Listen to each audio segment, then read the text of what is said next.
체크포인트 알아보겠습니다. 토마토 투자클럽 최은지 전문가입니다. 안녕하세요. 안녕하십니까. 네, 오늘 첫 번째 체크포인트 알아보시죠.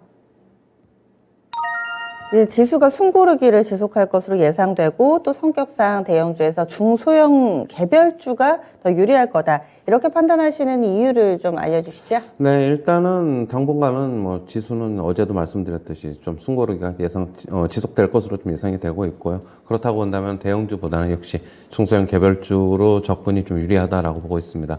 그 이유는 어제 같은 경우에 미국 증시도 보면은 다우지수 같은 경우에도 일단은 오름폭이 좀 주춤하면서 결국에는 그동안에 다우지수가 미국 증시를 좀 주도를 했는데 미국 증시도 약간의 뭐 조금 조정 양상, 기간 조정, 숨고르기 좀 들어갈 것으로 보고 있고요. 어제 뭐 결국에는 나스닥이 같은 경우에 좀 많이 올랐는데 일시적인 뭐 워렌 버핏이 TSMC 주식을 매수하면서 뭐 기술주, 반도체주들로 조금 매기가 조금 번진 것으로 좀 보고 있어요. 그러나 이제 뭐 어제 결국에는 뭐 러시아발 미사일이 결국에는 폴란드로 날아들었다는 그런 소식이 뭐 장중에 조금 뭐 지수 같은 경우에는 등락을 거듭했는데요.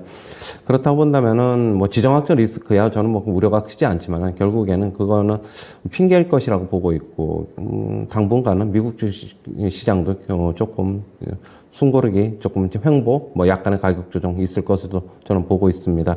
우리나라 어제 외국인들 같은 경우에는 코스피 시장에서 한 2천억 정도 매도를 했는데, 이제 그동안의 일방적인 매수에서는 좀 탈피해가지고, 그동안 이제는 좀 매수와 매도를 좀 반복할 것으로 보고 있고요.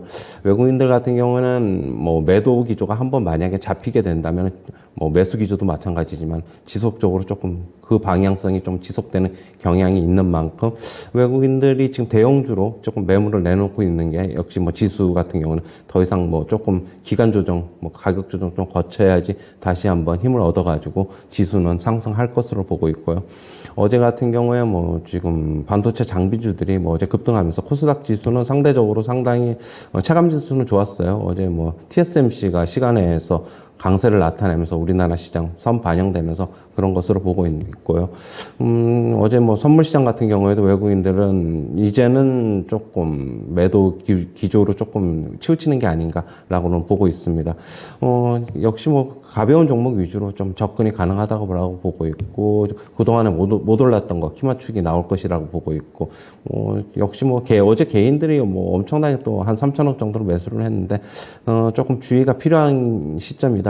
물론 중소형 개별주로 뭐 재료가 있거나 어떤 뭐 낙폭 과대는 뭐 상승할 것이라고 보고 있지만은 조금 며칠 더 관망을 하시거나 아니면은 뭐 매매를 하실 것 같으면 그냥 소액으로 중소형 개별주 위주로 뭐 수익률 싸움에는 가능하다라고는 보고 있습니다. 예, 알겠습니다. 그래서 중소형 개별주 보자 의견 주시네요. 다음 두 번째 체크포인트입니다.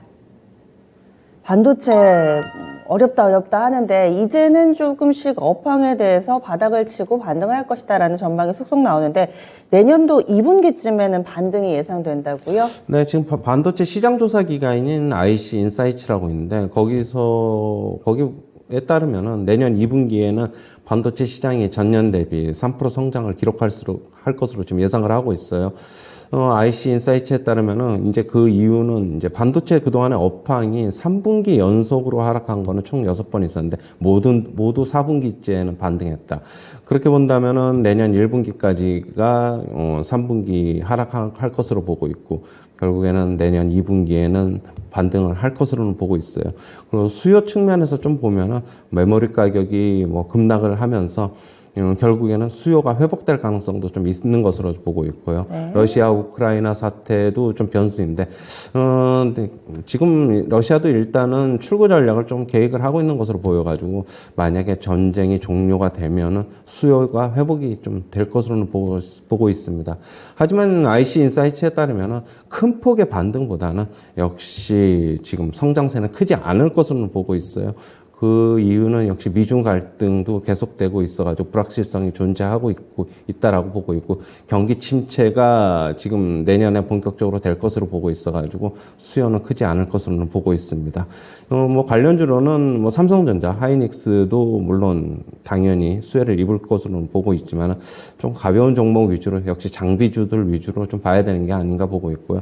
어제 장비주들 큰 폭에 상승했는데 뭐 원유 QNC나 뭐 월덱스나 PSK, 뭐 하나머티리얼즈 이런 종목들, 뭐 동진세미케, 유진테크 엄청나게 장비주들 많은데 이런 종목들 위주로 뭐 선별적으로 매수는 가능하다라고는 보고 있습니다. 네. 그래서 이렇게 반도체 관련된 몇몇 종목군들 이야기가 나왔습니다. 그리고 오늘은 목표가 도달 종목 두 종목 있어서요. 빠르게 살펴보겠습니다. 10월 중순에 제시됐던 두 종목이고요. 먼저 14일에 넥스팀부터 보겠습니다. 이 종목은 15%가량의 수익률 기록했습니다. 목표 주가 56,000원이었는데요. 어제 56,400원 정도까지 오름세 나타냈습니다. 다음으로는 메리츠금융주주입니다. 이 종목이 지금 한 달 됐는데 벌써 2차 목표가 도달이거든요. 3주 만에 1차 목표가 도달하고 2차로 설정된 가격까지 넘어서면서 2차 목표가가 거의 3만 원 언저리 29,500원이었는데요. 역시 뚫어냈습니다. 그러면 이 두 종목 향후의 전략 어떻게 세워볼까요? 네, 넥스팀 먼저 보도록 하면요. 반도체 전공정 장비 업체인데요. 미국의 반도체 장비 업체인 KLA 덴코라고 있는데 중국의 수출이 지금 중단을 하면서 넥스틴이 수혜를 입을 것으로 보고 있습니다. 그 이유는 KLA가 지금 독점한 기술을 국산화에 성공했기 때문이고요. 원래 넥스틴은 중국향 반도체 장비 업체이기도 합니다. 거의 매출의 70에서 80%가 중국향이고요. 2차 목표가 올리겠는데요. 63,000원으로 올리도록 하겠습니다. 네, 63,000원. 메리츠금융주주는 지금 수익률이 40% 정도인데 3차 목표가 주시나요? 네, 메리츠금융도 뭐 결론적으로 얘기하면 3차 목표가 드릴 텐데요. 네. 34,000원 제시하도록 하고요. 지금 자사주 소각하고 배당금 상향 등 주주 가치 제고를 위해서 꾸준히 지금 노력을 하고 있습니다. 메리츠 화재, 증권 등 지금 자회사 실적이 계속적으로 증가하고 있고요. 연말 배당 수익률이 약 5% 정도를 상회할 것으로 예상이 되고 있습니다.